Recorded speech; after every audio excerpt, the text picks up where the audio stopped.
The rain didn't just fall in the valley. It punished it. Maren stood on the gravel shoulder of Highway 42, her cheap heels sinking into the rising sludge. In her trembling hands, she clutched a small, gift-wrapped box, the result of 6 months of skipping meals and pulling double shifts at the diner. Inside was a vintage timepiece, a piece of history for a man she thought was her future. "He's late," she whispered, her voice swallowed by the thunder. A pair of blinding LED headlights cut through the gray curtain of the storm. A sleek, matte black SUV, the kind that costs more than the diner Maren worked in, screeched to a halt, splashing a wave of icy brown water across her thin dress. The window powered down with a soft electronic hum. Jock sat behind the wheel. He looked different. His hair was slicked back, and he wore a suit that cost more than Maren's life savings. Beside him sat Tessa, her lips painted a predatory red, her eyes scanning Maren with the kind of pity one reserves for a crushed insect. "Jocks!" Maren stepped forward, trying to shield the gift from the rain. "I've been waiting for an hour." "Happy anniversary." "I got you." "Stop, Maren," Jax interrupted. His voice was cold, devoid of the warmth that had promised her forever just 2 months ago. "Don't make this harder than it has to be." Maren froze. "Harder? What are you talking about?"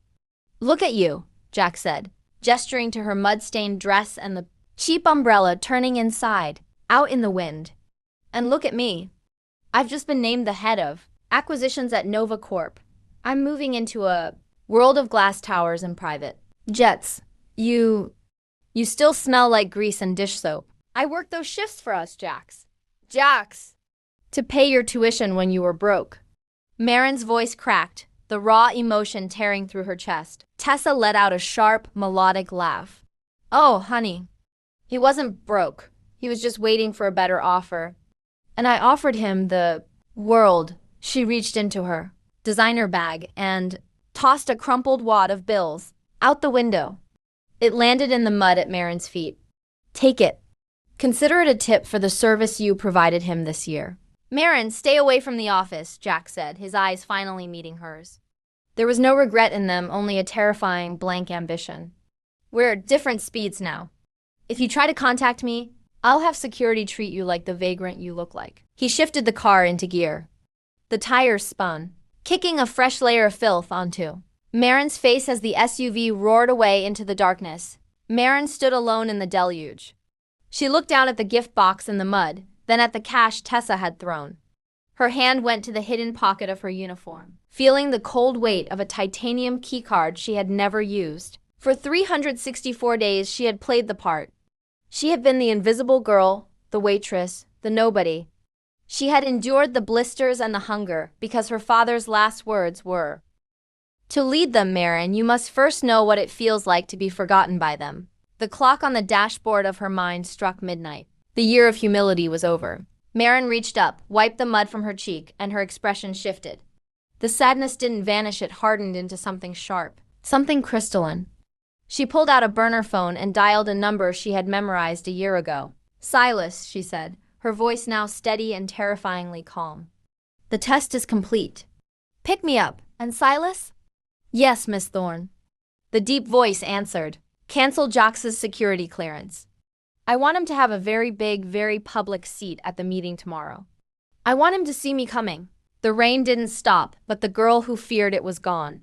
Exactly 12 minutes after the SUV disappeared into the gloom, a fleet of 3 identical silver sedans pulled onto the shoulder of Highway 42. They didn't splash the mud.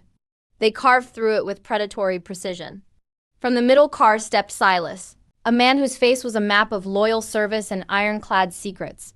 He held an umbrella aloft, not for a waitress, but for a queen returning from exile. "The car is heated, Miss Thorne," Silas said, his voice a low rumble of respect. "And the tailor is waiting at the safe house." Maren looked at the crumpled bills Tessa had thrown in the mud. "Leave the money, Silas. Let the crows have it. I have a different currency in mind for tomorrow." As the car glided toward the city, the transition began. Inside the darkened cabin, Maren stripped away the polyester uniform that had been her skin for a year. She scrubbed the scent of diner grease from her pores with a damp, scented silk cloth. With every movement, the waitress died, and the heir to Nova Corp was resurrected. They arrived at a penthouse that didn't exist on any public floor plan. It was a fortress of glass and chrome overlooking the very tower. Jacques now thought he conquered. Waiting on a velvet mannequin was the armor for her first day of war. A three-piece suit in charcoal wool, so finely woven it looked like liquid smoke. "Report," Maren commanded, her voice reflecting the cold steel of the skyscrapers outside. Silas handed her a tablet. "Jacques has spent the last 4 hours celebrating at the Gilded Lily. He's already used the company credit line to buy a $40,000 bottle of cognac. He told the bartenders he's the new blood that will purge the old guard. He specifically mentioned firing the low-level trash in the warehouse to increase the quarterly margins by 3%. Maren traced the digital image of Jacques' smug face on the screen. 3%. He's willing to destroy 500 families for a rounding error. My father was right about him. Jacques doesn't want to build. He wants to harvest. And Tessa?" Maren asked. "Her company, Apex Innovations, is bleeding cash," Silas replied. "The marriage to Jacques isn't about love. It's a merger. Her father needs Nova Corp's patents to stay out of federal prison. They think Jacques is their puppet inside your walls." Maren walked to the floor-to-ceiling window. Below, the city was a grid of light, and at its heart sat Nova Corp, the monolith her father had built with blood, sweat, and a vision of integrity. She watched the red aircraft warning lights blink atop the tower like a steady, beating heart. "He thinks he's a Wolf," Maren whispered, her breath fogging the glass. "But he's just a dog who found a golden collar. He has no idea that the collar is attached to a leash, and I'm the one holding it." She spent the next few hours in a state of hyper-focus that would have terrified Jacques. She didn't sleep. She reviewed the hidden ledgers she had compiled during her year of low-level work. While Jacques had been flirting with Tessa at high-end galas, Maren had been in the break rooms listening. She knew which floor managers were taking bribes. She knew which shipping routes were being used to smuggle out company assets. She had the names, the dates, and the digital receipts. By 4 a.m., Maren sat at a mahogany desk, her hair styled into a sharp, icy bob that accentuated the new hardness in her jaw. She looked at the vintage watch she had bought for Jacques, the one she had retrieved from the mud. She wound it slowly, tick, tick. "Silas," she called out. The door opened instantly. "Yes, Miss Thorne." "Tell the board of directors that the emergency meeting has been moved up to 8 a.m. Tell them the majority shareholder has ended her sabbatical and will be arriving to personally oversee the acquisitions presentation." "And Jacques?" Silas asked with a faint, knowing smile. Maren stood up, her suit jacket fitting her like a second skin. She looked at her reflection, no longer the girl in the rain, but a storm personified. "Make sure Jacques is the one who has to give the opening speech," she said, her eyes flashing with a dangerous light. "I want him at the podium. I want him at his most arrogant. I want him to be mid-sentence when I walk through those doors. I want to see the exact moment his heart stops." She picked up the vintage watch and dropped it into a velvet bag. It wasn't a gift anymore. It was a countdown. "The year of mercy is over, Silas. Let's go to work." The air in the 50th floor boardroom of Nova Corp was thick, with the scent of expensive espresso and unbridled ego. Jacques adjusted his silk tie in the reflection of the glass table, his chest puffed out like a peacock. To his right sat Tessa, looking radiant in a cream-colored dress, her hand resting possessively on his arm. They were the power couple of the hour, the architects of a new, colder Nova Corp. "Gentlemen," Jacques began, his voice booming with a rehearsed confidence that filled the room. "The era of sentimentality is over. My predecessor, the late founder, believed in loyalty and slow growth. I believe in results. Today, we announce the liquidation of our domestic manufacturing wing. We're cutting the dead weight." He clicked a remote, and a massive screen displayed the faces of hundreds of workers, the very people Maren had shared coffee with just 48 hours ago. "These people are numbers on a spreadsheet." Jacques sneered, a cruel smile playing on his lips. "And by tomorrow, those numbers will be zeroed out. My acquisitions plan will double our stock price by noon. If you want to be a lion, you can't worry about the sheep." The board members, mostly men in their 60s who smelled of old money and fear, nodded slowly. They were impressed by Jacques' ruthlessness. He looked untouchable. "Now," Jacques said, leaning forward, "before we sign the final decree, I believe we were expecting a representative from the majority shareholders' estate. Some invisible trustee who hasn't shown their face in a year. Silas, I believe. Where is he? The heavy oak doors at the back of the room didn't just open. They hissed as the pneumatic seal broke. Silas is right behind me. A voice rang out. It wasn't the voice of a trustee. It was a voice that sounded like a blade being drawn from a scabbard. It was a voice Jax recognized, but couldn't quite place because the woman walking toward him didn't exist in his world of waitresses and mud. The room went silent. The rhythmic clack, clack, clack of high heels on the marble floor sounded like a firing squad. Stepping into position, Maren walked through the center of the room. She didn't look at the board. She didn't look at the screen. Her eyes were locked onto Jax, in her charcoal suit, with her hair sharp and her expression frozen in a mask of regal indifference. She looked like a goddess of war. Jax's smile faltered. He squinted, his brain trying to bridge the gap between the trash he had dumped on the highway and the powerhouse, standing 10 feet away. Maren? He stammered, his voice dropping an octave. What? How did you get past security? Guards! Tessa stood up, her face turning a blotchy red. You! How dare you show up here in that fake suit? Did you steal that? Get out before I have you arrested for trespassing. Maren didn't stop until she reached the head of the table. She didn't raise her voice. She didn't need to. You told me yesterday that we were moving at different speeds. Jax, Maren said, her voice echoing in the dead silence of the room. You were right. You were moving toward a cliff. I've already arrived at the bottom to watch you fall. I don't know what game you're playing, Jax hissed, leaning over the table, but this is a private board meeting. You're a waitress. You're a nobody. Silas, get this woman out of my sight. Silas stepped forward, but he didn't grab Maren. Instead, he pulled out the high-backed leather chair at the head of the table, the founder's chair. He bowed deeply. The chair is ready, Chairwoman Thorne, Silas said clearly. The sound of gasps rippled through the room like a physical wave. The board members scrambled to their feet. Thorne? Jax whispered, the blood draining from his face until he was the color of ash. Maren. Thorne. As in, the founder's daughter? Maren sat down in the chair, crossing her legs with slow, deliberate grace. She looked up at Jax, who was still standing, his hands trembling on the table. My father wanted me to see the soul of this company. Jax, Maren said, opening a sleek leather folder. I spent a year in the mud to see who stayed loyal when things were dark. I saw you. I saw how you treated the sheep. I saw how you sold my father's legacy for a $1,000,000 bonus from Tessa's father. Maren, baby, listen, Jax started, his voice cracking as he tried to shift back into his charming persona. Don't, Maren snapped, and the sheer power in her tone made him flinch. I'm not your baby. I'm your boss. And as of 60 seconds ago, your acquisitions plan has been rejected. In fact, your entire career has been rejected. She turned to the board, her eyes turning into chips of ice. Gentlemen, Jax and Tessa have been using Nova Corp's internal data to short our own stock. That's called insider trading. It's a felony. And since I own 51% of this company, I've decided to move our legal department's entire focus onto one single goal. Your total ruin. Maren leaned forward, her face inches from Jax's. You wanted to move fast, Jax? The police are downstairs. Let's see how fast you can run. The silence that followed Maren's declaration was heavy, broken only by the frantic, shallow breathing of the man who had thought he was king. Jax looked around the room, his eyes darting from board member to board member, searching for a single ally.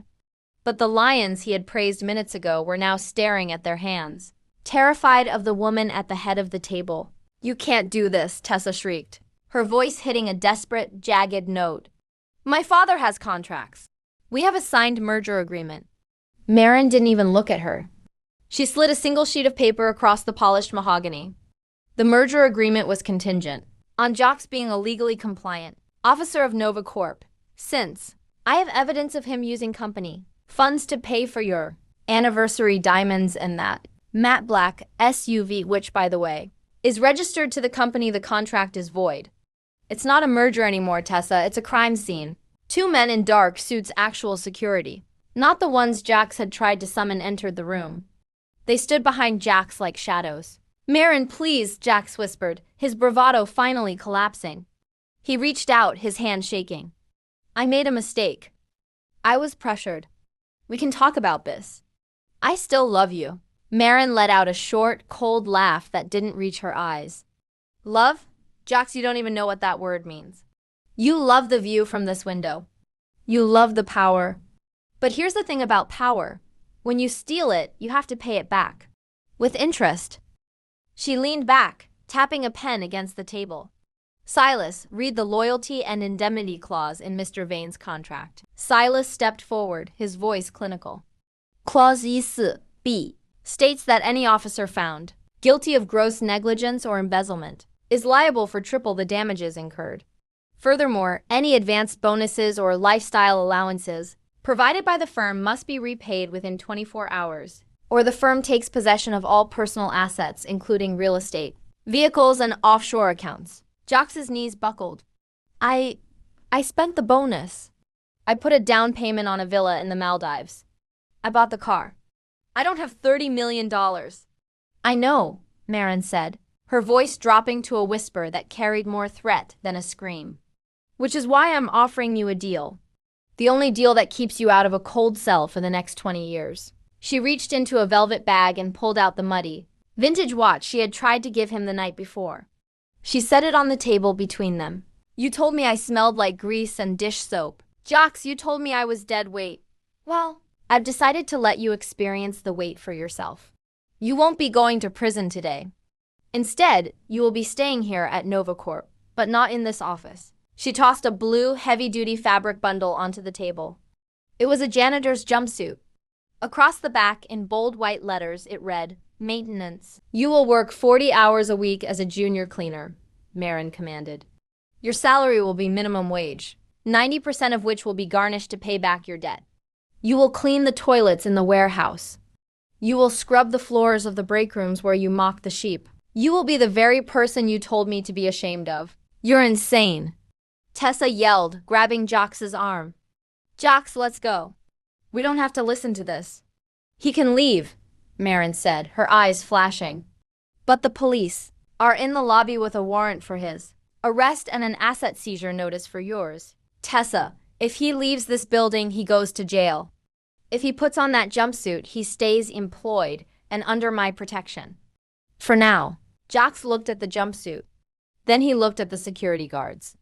Finally, he looked at Maren. The power dynamic had flipped so violently it was almost physical. He realized that Maren hadn't just taken his job. She had taken his dignity, his future, and his pride. Slowly, with trembling fingers, Jax reached out and touched the coarse blue fabric. Good choice, Jax, Maren said, standing up. Silas will show you to your new office in the basement. It's right next to the trash compactors. It's dark, it's loud, and it smells exactly like the life you deserve. As Silas led a broken Jax and a hysterical Tessa out of the boardroom, Maren turned to the window. The sun was finally breaking through the storm clouds, hitting the glass of the Nova Corp tower. She wasn't smiling. She knew this was only the beginning. Jax was a rat, and rats were most dangerous when they were cornered. Silas, she said, as the door closed. Yes, chairwoman. Monitor his body cam. I want to see every floor he scrubs. And keep an eye on Tessa. She's not done yet. She's going to try to burn this house down to stay warm. Maren picked up the vintage watch and strapped it to her own wrist. It was a heavy, masculine piece, but she liked the weight of it. It reminded her of the time Jax had stolen and the time she was going to spend making him regret it. The basement of Nova Corp felt like the belly of a beast. It was a labyrinth of vibrating pipes, the roar of industrial boilers, and the sharp, acidic scent of bleach. Jax stood in front of a cracked mirror in the employee locker room, staring at his reflection. The $3,000 Italian silk suit was gone. In its place was the stiff, scratchy blue polyester of the maintenance jumpsuit. It hung off his shoulders like a shroud. On his chest, a plastic name tag read, J.A.X. Junior Attendant. Hurry up, Junior, a voice barked. Jax turned to see Mick, a burly man with grease-stained hands, the very man Jax had laughed at 3 days ago when Mick had asked for a new ventilation fan for the warehouse. Mick was now his supervisor. The coffee machine in the executive lounge leaked, Mick said, a grim, satisfied smile on his face. It's a real mess. Expensive cream everywhere. Get the mop. And don't use the elevator. Staff stairs only. Jox's face burned with a heat that had nothing to do with the boilers. Every step up the concrete stairs felt like a trek to the gallows. When he finally reached the 50th floor, the hallway was bustling with the same executives who had toasted to his vision. Just yesterday. He kept his head down, but it didn't matter. The whispers followed him like a swarm of hornets. Is that him? The golden boy is mopping the floors? I heard he owes the chairwoman 30 million. He'll be scrubbing until he's 80. Jox knelt on the marble floor, plunging his hands into the gray, soapy water. As he scrubbed the spilled cream from the feet of a mahogany table, a pair of sharp white heels stopped inches from his hands. He looked up. Maren stood over him, holding a crystal glass of sparkling water. She looked radiant, the morning sun catching the diamonds in her ears. Diamonds. Her father had bought for her, not the blood money stones Jax had tried to use to buy his way into her heart. You missed a spot, Jax, she said, her voice smooth and dangerous. Maren, stop this, Jax hissed, looking around to see if anyone was listening. You've had your fun. You've humiliated me. Let's just settle for a lower amount and let me go. Maren knelt down, her face inches from his. The scent of her expensive perfume clashed with the smell of the ammonia on his hands. Settle? Jox, you don't seem to understand. This isn't a game of fun, this is the reality you built. You told me the people down here were dead weight. I'm just making sure you're properly anchored. She stood up and intentionally tipped her glass. A splash of cold water hit the floor he had just finished mopping. Clean that up. I don't want any streaks. As Maren walked away, Jox's grip tightened on the mop handle until his knuckles turned white. He wasn't just broken. He was fermenting with rage. While Jox scrubbed, Tessa was in a dark corner of a high-end cigar lounge across town, her phone pressed to her ear. Her perfect life was disintegrating. Her father's company was being audited, and her own credit cards had been frozen by the Thorne Estates legal team. I don't care what it costs, Tessa hissed into the phone. Maren Thorne thinks she can play CEO. I'm going to show her what happens when you mess with my family. Is the package ready? It's ready, a gravelly voice replied. But the Nova Corp servers are air-gapped. Someone has to physically plug in the drive during the neural link demo tonight. If the drive hits the system, it doesn't just steal the data, it wipes every server in the building. The company will be worth 0 by midnight. Tessa looked at a photo of Jax on her phone. She felt a flash of disgust. He was a loser, a tool she had used to try and get inside. But now he was her only way back in. I have someone on the inside, Tessa whispered. He's desperate. And a desperate man will do anything to stop being a janitor. Back at Nova Corp, Jax's shift was finally ending. His back ached, his hands were raw, and his pride was a tattered rag. As he walked toward the bus stop, since his SUV had been towed and impounded, his phone buzzed in his pocket. It was an encrypted message from an unknown number. Meet me in the alley behind the diner. 10 p.m. I have a way to make her pay. Jox looked up at the glowing logo of Nova Corp at the top of the tower. He thought of Maren's cold eyes and the way she had looked down at him. The dog with the golden collar was gone. In his place was a cornered rat, ready to bite. He turned toward the alley. The revenge story was about to take a dark, digital turn. The alley behind the diner was a graveyard of rusted grease traps and broken dreams, the exact place where, 48 hours ago, Jox had thought he'd escaped forever. Now he stood by the dumpsters, his blue jumpsuit stained with the filth of a dozen executive bathrooms. A shadow detached itself from the brick wall. Tessa stepped into the light of a flickering street lamp. She looked frantic, her designer coat wrinkled, her eyes darting like a hunted animal. You look pathetic, she spat, though her voice lacked its usual venom. It was replaced by a jagged edge of desperation. I'm a janitor, Tessa. What did you expect? Jox growled. You said you had a way out. I'm listening. Tessa pulled a small silver USB drive from her pocket. It glowed with a faint, pulsing blue light. Maren is launching the neural link tonight. It's her masterpiece, a virtual reality interface that connects directly to the brain. If it succeeds, Nova Corp becomes the most powerful tech company on the planet. If it fails, she's finished. And this? Jox asked, staring at the drive. A digital parasite, Tessa whispered, stepping closer. Once it's plugged into the main server in the tech pit, it will bypass her encryption and broadcast a blackout signal. It won't just crash the demo. It will fry the hardware. The investors will see Maren as a fraud who built a dangerous, lethal product. She'd be sued into non-existence. Jacques reached for the drive, but Tessa pulled it back. There's more, she said. The drive also clones Maren's private ledger. Every offshore account, every secret her father left her, it all comes to us. We flee to a country without extradition. You won't be a janitor, Jacques. You'll be a ghost with $1 billion. Jacques' heart hammered against his ribs. He thought of the mop. He thought of the missing spot Maren had mocked him for. The tech pit is restricted. Only the maintenance crew has the keys tonight for the pre-launch cleaning. Exactly, Tessa said, pressing the drive into his palm. You're the invisible man, Jacques. Use it. The top floor of Nova Corp had been transformed. The boardroom was gone, replaced by a sleek white-on-white Zen space. 500 of the world's most influential investors sat in ergonomic pods, each wearing a thin silver band around their temples. The neural link. Maren stood on a circular stage in the center, a vision of calm authority. She wasn't wearing a suit tonight. She wore a simple, high-necked black dress that made her look like a high priestess of the digital age. Welcome to the end of distance, Maren said. Her voice beamed directly into the guests' headsets. Tonight you won't just see a presentation. You will live it. Below her feet, 3 floors down in the tech pit, Jacques moved through the shadows. The room was a forest of humming server racks and glowing fiber optic cables. He was sweating, the salt stinging the raw blisters on his hands. He reached the primary terminal. His body cam, the one Maren had forced him to wear for quality control, blinked with a steady red light. He knew Silas was likely watching the feed, but the basement was a maze of blind spots.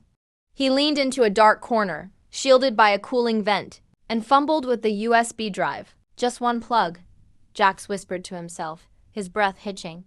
One plug and I'm a king again. In the Zen space above, the investors gasped in unison.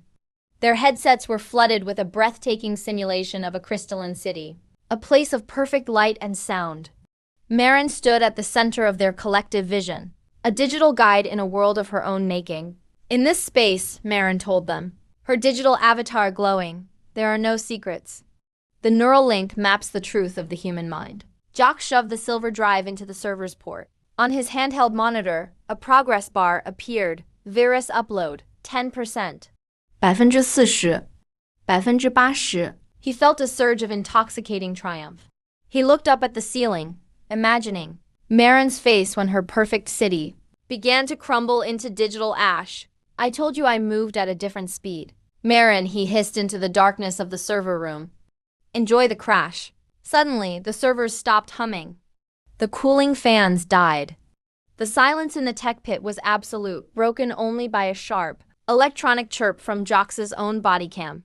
A voice erupted from the speakers in the server room, not the voice of an automated system, but Maren's voice, clear and cold. I was wondering how long it would take for you to find the bait, Jacques. Jacques froze, his hand still on the USB drive. The progress bar on his screen turned from blue to blood red. It didn't say, upload complete. It said, target identified, mirror protocol activated. Jacques' blood turned to ice. He yanked at the USB drive, but it was locked into the port by an internal magnetic clamp. The server rack, which had been a dull gray, suddenly glowed with an aggressive, pulsing violet light. Silas, Maren's voice echoed through the tech pit, sounding as if she were standing right behind him. Is the feed synchronized? Fully synchronized. Fully synchronized. Chairwoman, Silas's voice replied from the overhead speakers. 500 investors are now experiencing the truth tier. Above, in the silent white room, the investors didn't see the crystalline city anymore. The beautiful architecture of the VR simulation dissolved into a jagged, high-definition broadcast. They were no longer seeing a dream. They were seeing through Jacques' eyes. They saw the flickering servers, the grime under his fingernails, and the silver drive glowing in the dark. What is this? One billionaire whispered, clutching his headset. Is this part of the demo? This, Maren's digital avatar appeared in the sky of their vision, towering like a colossus, is the mirror protocol. We promised you a device that maps the human mind. Tonight, we show you the mind of a traitor. Jacques scrambled back, tripping over a cooling hose. He looked at his body cam, realizing it wasn't just a recording device, it was a broadcast station. Maren, stop! Jock screamed at the ceiling. I'll pull it out. I'll tell you everything. It's too late to tell me, Jax. Maren's voice was hauntingly calm. You're currently telling the world. The VR feed shifted. A window popped up in the corner of every investor vision. Playback of the conversation in the alley. The audio was crystal clear. The world heard Tessa's jagged desperation. They heard Jax's eager greed. They heard him call Maren, and promise to burn the company to the ground. In the front row of the Zen space, Tessa ripped off her headset, her face a mask of pure terror. She tried to bolt for the exit, but the doors were magnetically sealed. Two security guards stepped into her path, their arms folded, their expressions made of stone. The virus you attempted to upload, Maren continued, her voice now projecting through the physical speakers of the room, was designed to wipe our servers. But my team rewrote the code the moment it touched our firewall. It didn't delete our data, Jax. It decrypted yours. Jax looked at his handheld monitor. It was no longer showing a progress bar.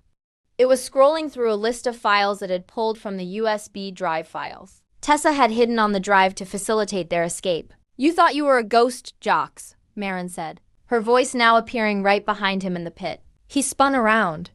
Maren was standing in the doorway of the server room, the light from the hallway silhouetting her like an avenging angel.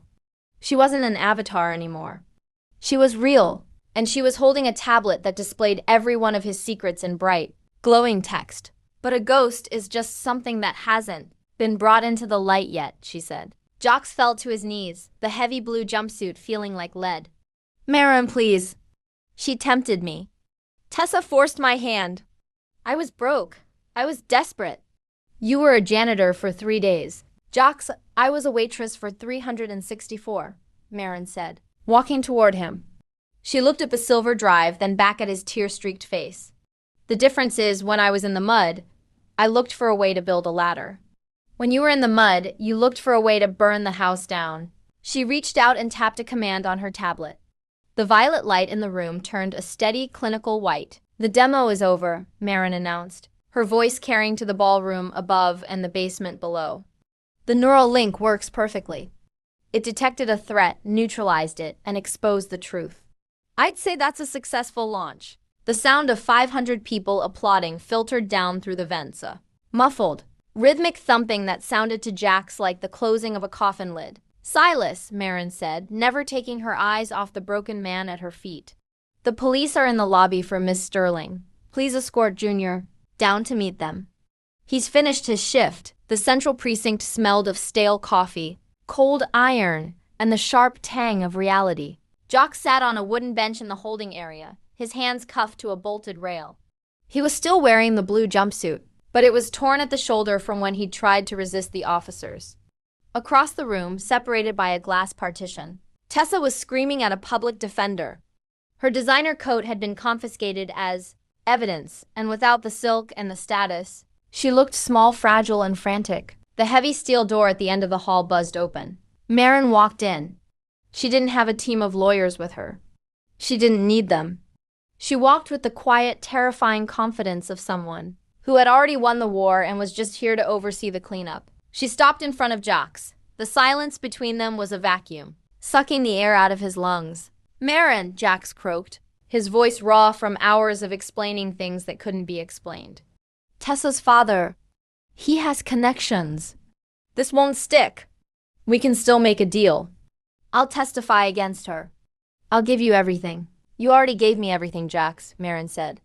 She reached into her small black clutch and pulled out the vintage watch.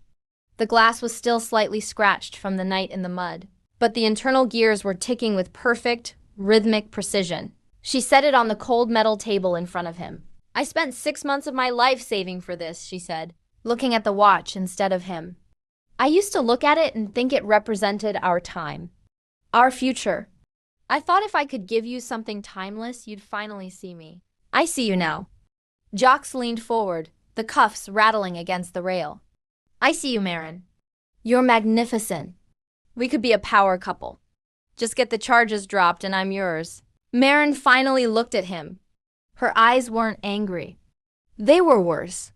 They were empty. That's the thing, Jax. You only see me when I'm holding the light. When I was in the dark, standing in the rain with this gift. You were blind. She picked up the watch. You told me we were moving at different speeds. You were right. You were moving so fast you didn't realize you were running on a treadmill. You haven't moved an inch in years. You're still the same small, greedy boy I met in college.